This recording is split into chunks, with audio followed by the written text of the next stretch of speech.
Bon voyage. Joshua! Bon voyage!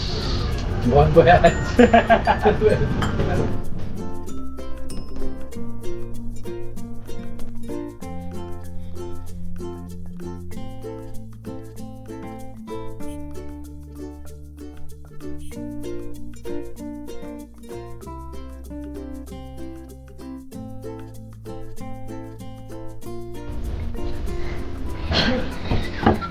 Good morning! Morning! Pasok na po si Yuna Chang sa school. Si Kuya AJ nakapasok na siya kanina. Ay, si Yuna Chang sa Kuya Queen.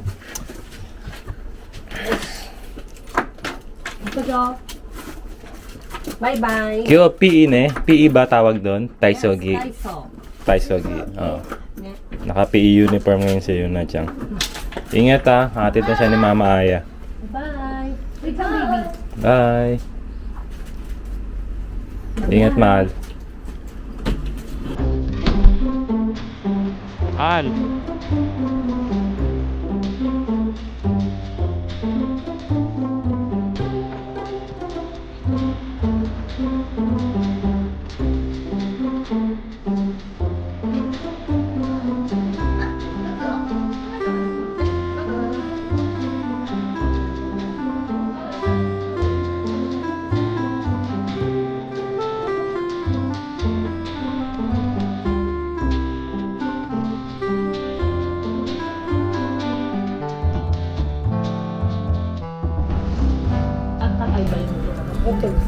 待ってね、天かけそばの松。はい。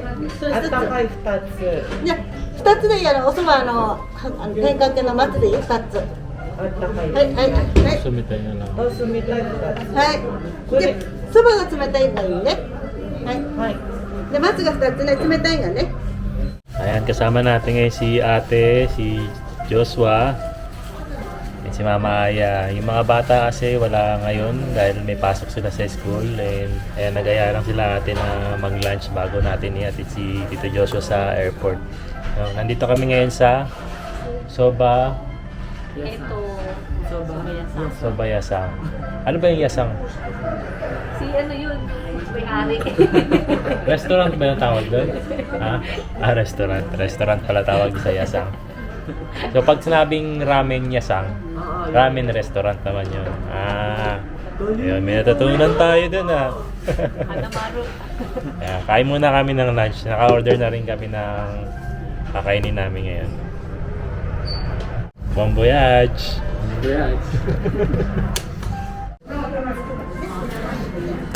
Parang puro may edad yung mga kumakain, ano? Gusto ko pagtanda natin ganyan tayo. Siyempre, kahit nga di pa tayo tumatanda eh. Oh, May tagpuan talaga. may double date pa dyan.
And ito yung order natin, soba, tapos meron tayong tempura, tapos ito naman yung sausawan ng ating soba.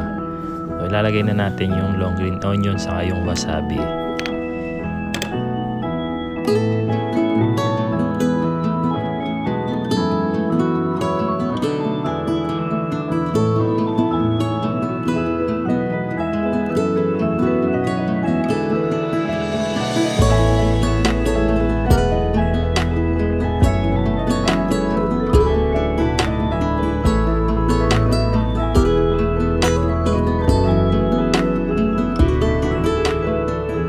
So kapag kumain ka kasi ng soba or cold soba, ito yung sabaw ng cold soba. Masa mo muna. Imasin, lalagyan ng... Tapos nabandian. Ano yan, te? Pinagugasan ng bigas. Pinagsabawan ng bigas? Ikaw. Ano man tawag dito? Osobayasang?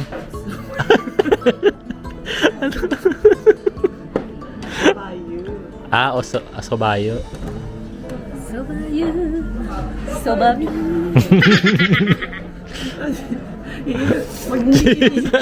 Ay, hindi ba kakampay yan? Yan ay iniinom after mo kumain ng cold soba. Yung matitirang soup, yun, o sabaw na malamig, lalagyan ng sobayo. Pinagsabaw. Osobayo. Yung pinagsabawan ng kanin. Pinagugasan dito ng ng soba talaga. Ako ng pinggan. Pinagus... Ang medyas ni Joshua. Yung soba talaga pinagugasan niya yan. Ay, huwag na natin tignan. Ayan, ay. Ba't mo nalaman, te? Nagtatrabaho kami. Tinis kanina nung. Tinext ka? Oo. Bigyan ko kayo dyan, abang kayo. So yun, naintindihan nyo? For you. Osobayo. Asim? Mas maasin. Medyas ka. Papa.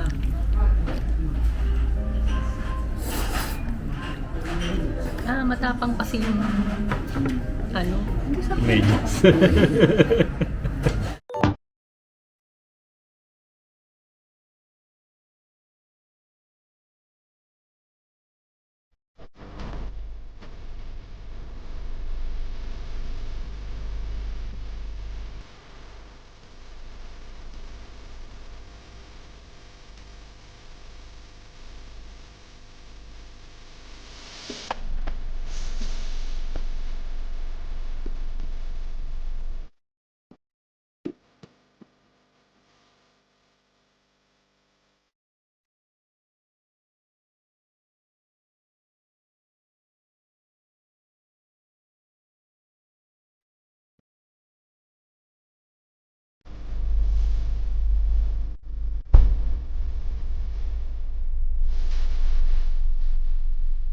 Ikaw, saan ka pupunta? Ay, kasama yan. Ako ng Pilipinas. Ingat. Padalan mo na lang kami ha, buwan-buwan ha. Oo, sige. Padala mo kami ng... Kailangan nating magtrabaho abroad. Abroad eh.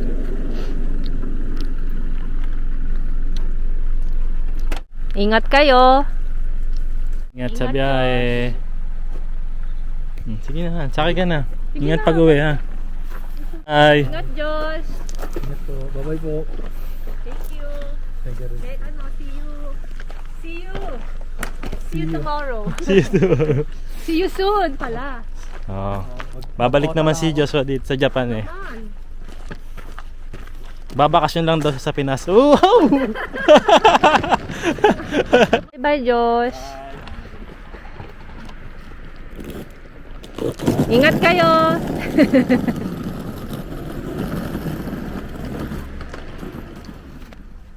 Ayan, so ngayon nga kasi yung uwi ni Tito Joshua, pabalik ng Pilipinas. Tapos na yung bakasyon niya rito sa Japan. Ang gagawin kasi namin, magte-train lang kami. So nandito na nga kami ngayon sa train station. Magte-train lang kami papuntang Terminal 2 Narita Airport. No? Aabutin din ng 3 hours. 3 hours and 26 minutes yung biyahe namin ni Joshua. Kasi hindi siya dire-diretsong train papuntang Terminal 2. Magno-Norikay tayo kung tawagin dito. Parang lilipat-lipat tayo ng train. Iba-ibang train yung masasakyan natin ngayon.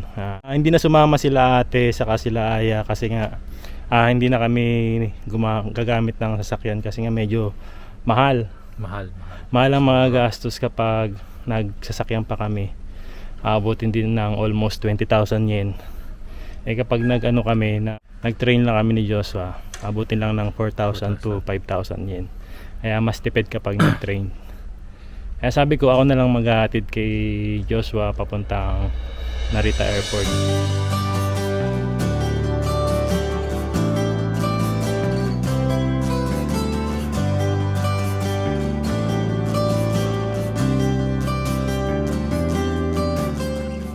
ang dala ni Tito Joshua. Ayan, dalawang maleta na baggage. Tapos isang hand carry, no? So pag may backpack naman kasi sa airport, hindi naman siya binibilang sa kilos, kaya nagdala na rin siya ng backpack, no? So yun, antay lang muna kami ng train, mga 2:09. Anong oras na, Diyos? 2 o'clock? Oo. Mga 9 minutes darating na yung train, no?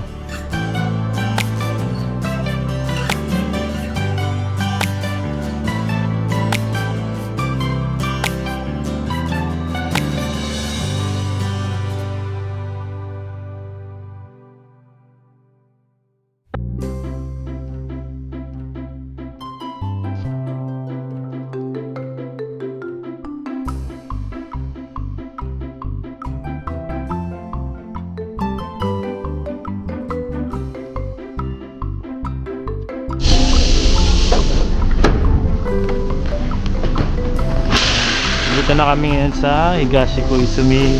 Ngayon sasakay naman kami papuntang Tatebayashi. Tatebayashi doon. Tara.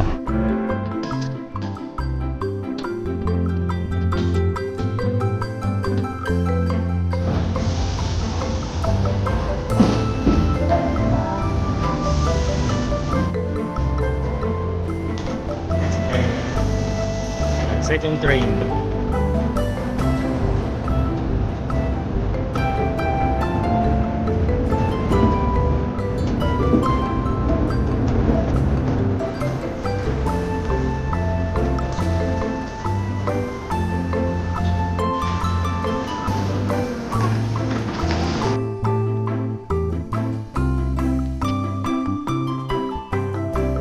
Ito. Cookie.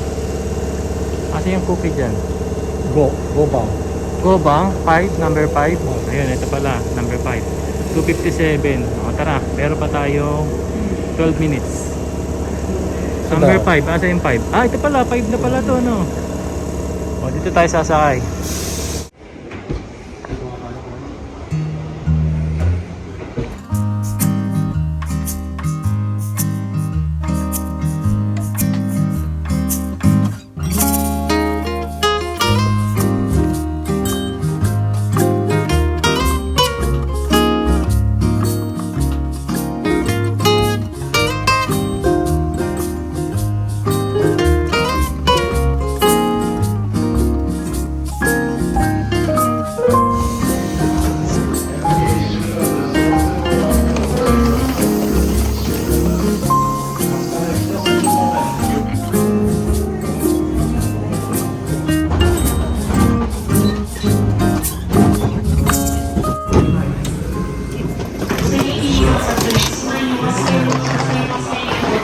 Dito na kami sa Oshiage Skytree.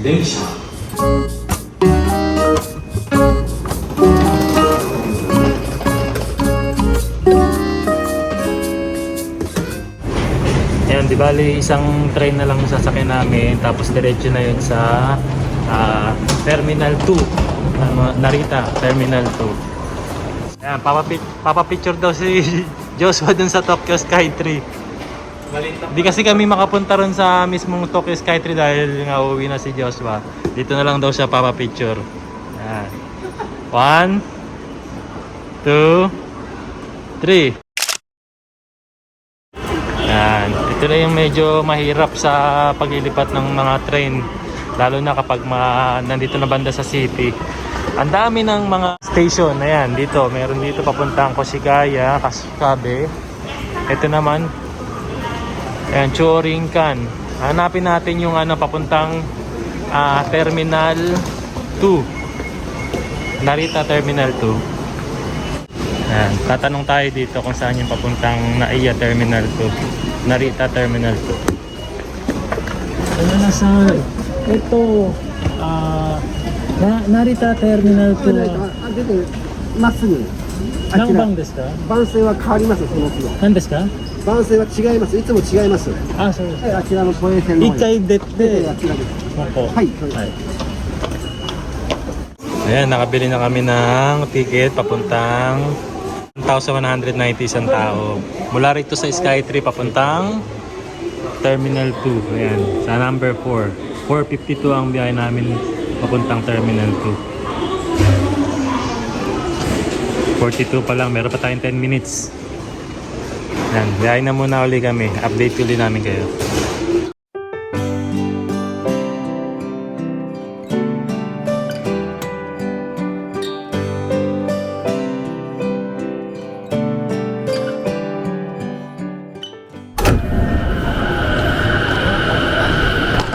Saan ba tayo? Ito Airport Terminal 2. Ayan, tayo sa taas. Paano tayo dito? Mahirap pa maghagdan, tapos ang bit-bit natin gantong kalalaking maleta. Hanap tayo ng escalator dyan. So yun nga po, nandito na kami sa Terminal 2 Narita train station. Napating kami ata ng 4 na oras na biyahe mula dun sa bahay. And medyo ginabi na nga rin tayo. Time check is 6:10 PM. Umalis kasi kami doon to 9 PM. 4 na oras nga. 4 na oras pinangabot namin. Ayan, sakay muna kami ng ng elevator. So, labas muna tayo ng train station. Tapos diretso tayo sa Narita Terminal 2. Terminal 2. Terminal 3. Dito sa left side, Josh.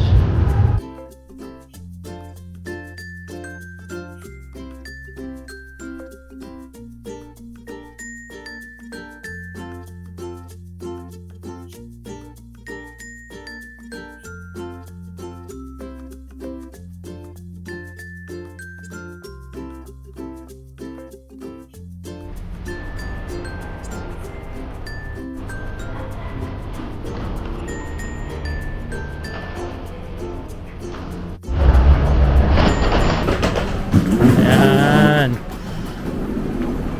Yun, finally yan. Dito na nga kami talaga sa mismong terminal.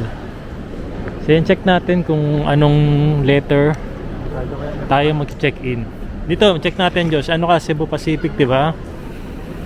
So Cebu Pacific papuntang Manila, ito nga nakalagay dito, 8:35 PM. So ang check-in mo, letter R. So saan yung letter R? MOPQR. Siguro nandun sa dulo. R, no? Ayan. Madali lang naman mahanap kung saan yung check-in nyo station. No? Gumanda lalo yung Narita, no? No? Dati, Dati ba? ventilation lang eh. Sigurado ako. Nireveal. Baka iba yun. Baka ibang Narita yun. Sa baba pala. Sa baba. Pwede na kayang mag-check-in? Parang sarado pa eh.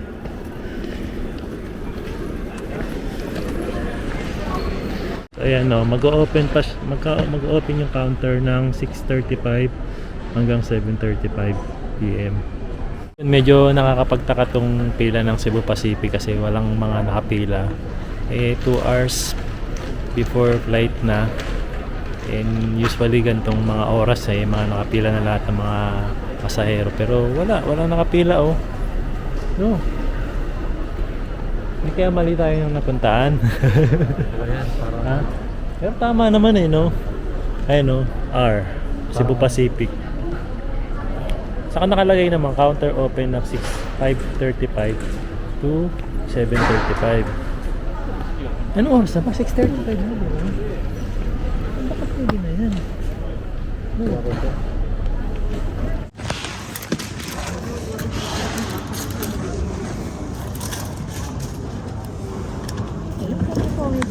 Thank you so much.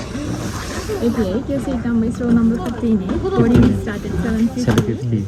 And I collect your baggages on the way. Thank you so much. Hand carry. So yun, mali pala ang akala natin kala natin maaga tayo. Yung pala lahat ng mga pasahero nakapag-check-in na. Nakalagay ka nga kasi doon kanina 5:35 to 7:35 ang check-in. Eh dumating tayo dito 6:35. Ibig sabihin pala nung before 6:35 nakapag-check-in na pala lahat ng pasahero. Medyo muntik na tayong malate. Pero abot pa naman kasi hanggang 7:35 pa naman daw yung check-in, no? So, yun, na-check-in na natin yung dalawang maleta. Tapos sabi nung staff nila, mabait, mabait yung parang Indian siya, no? Indian staff na ipasok na rin yung hand carry, no? So yun, ikot-ikot lang muna kami sa saglit ni Joshua. Tapos ang boarding pass kasi niya is 7:50. Papapasokin na sila sa aeroplano. Eh medyo maaga pa, 6:40, 6:30 pa lang. So mga 30 minutes siguro, ikot-ikot lang kami sa saglit ni Joshua rito.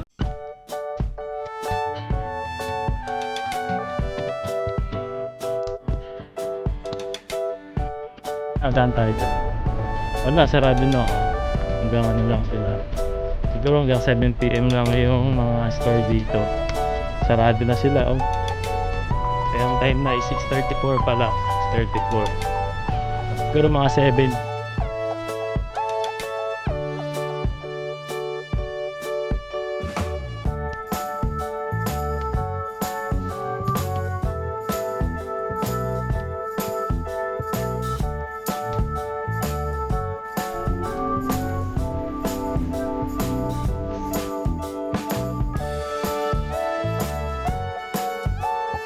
Try? Bago itong bangkit. Oo, kasi mag-spring season na. Isa yan sa mga season flavor nila. Pag sakura. Oo, cherry blossom. Tikman mo, Diyos, masarap ba? Gatimas. Ba, Japanese to Nasang bulaklak. Minty. Sarap. Minty. Wow. So ito, bilang mo sila Kuya Emil nito. Saka si Kuya Jom. Magkano? Shari mo. Ito, try mo ito. Sakto kayo sa amin ko.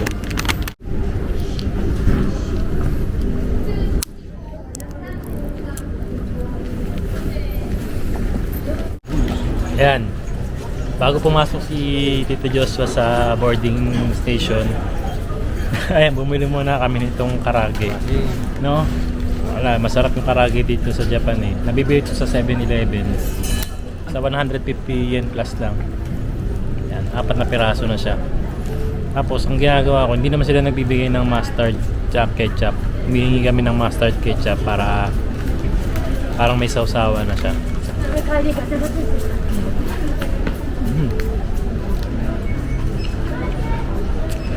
Mamimiss daw ni Tito Joshua to eh. Karage sa 7-Eleven. Saka yung tonkatsu. Tonkatsu. Kinain namin kanina dun sa Sobayasang Soba restaurant. Kaya yun yung pinakain sa kanya ni Ate kanina. Kasi meron ganun sa Pinas, kaya lang bihira yung soba. Ingat, Josh! Ingat ingat sa biyahe. Ayan, pasok na si Tito Joshua natin. Sa kabila pala. Nagkamali pa. Ingat, Josh! Hanggang sa susunod, Tito Josh. Alayo. Alayo. Pang-crew pala to. Nagkamali. Ingat yung gamit mo ha. Passport mo, ingatan mo ha.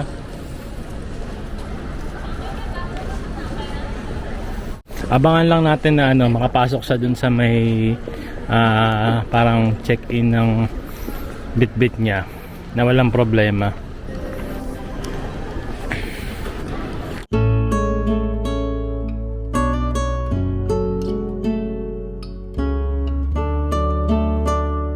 Ba, merong robot dito. Patrol robot. Ayan, naglilibot-libot yan kasi sa buong airport para magpatrol. Ayos, di ba? High-tech. Successful, nakapasok na si Tito Joshua and waiting na lang nga siya dun sa loob. Papasukin sila sa mismo dun sa airplane pala, airplane. Tapos chat na lang tayo Tito Joshua kung paalis na rin sila. Ako naman, ayun, pero bago nga ako umuwi, sabi ko kay Mama Aya, meron lang akong dadaanan dito sa... Ayan, nandito na uli ako sa train station and bala ko sanang dumaan muna ng Tokyo. Samahan nyo ako, papakita ko sa inyo kung saan sa Tokyo tayo pupunta ngayon.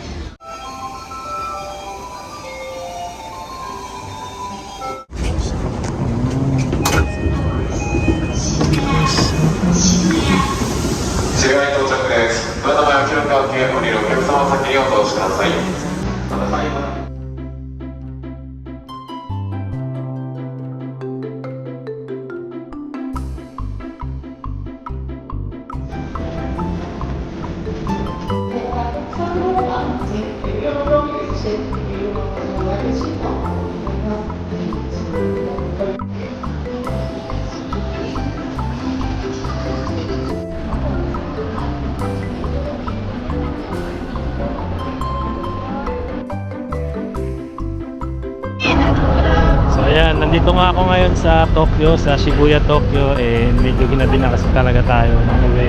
Kaya naisip ko na dito na ako mag-overnight.